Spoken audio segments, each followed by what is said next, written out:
இப்போ விமானம் ஓட்டிட்டு இருப்பான், கவலையோட ஓட்டிட்டு போவான். பிள்ளை ஏதோ நல்லா படிக்கல, அது ஏதோ ஒரு கவலை அவனுக்கு. எது எது கவலைப்பட்டு என்ன ஆக போகுதுன்னு இல்லை. எந்த நேரம் மகிழ்ச்சியாரு. மகிழ்ச்சிக்கு மறுவையர் கடவுள், கடவுளுக்கு மறுவையர் மகிழ்ச்சி. அதனால நீ மகிழ்ச்சியாரு.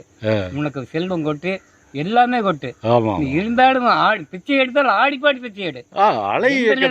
உயிர் போதா அந்த நிமிஷம் எமன் எடுக்கிறாடா, எடுத்துக்கிட்டா எமனா ஆனந்தமா சிரிச்சுட்டே சார். ஒவ்வொரு நொடியும் நீ மகிழ்ச்சி இழக்காத, அதுதான் முக்கியம்.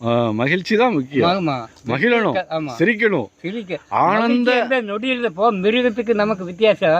நம்ம சிரிக்க தெரியாது, சிரிக்க தெரியாது. அதுவும் கூட போய் இங்க போனீங்க கூட நாய் கூட பல்ல காட்டுது. இவன் அதுவும் கூட இல்லை, உருண்டுட்டே இருப்பான். ஒரு வீடு கட்டிக்குவான், உருண்டுட்டு இருப்பான். என்னடா அவன் பங்களா அவையான தலையில் சேர்ந்துக்கிற கீழே இறக்கிறாங்க. காரில் வந்துருப்பான். நம்ம பேசினா உடக்காயாட்டு தலையாட்டுவான். ஏன்டா இப்படி இருக்கிறான்னு பார்த்தா கார் சேர்ந்துட்டு இருக்கான். தெரியல இப்படி.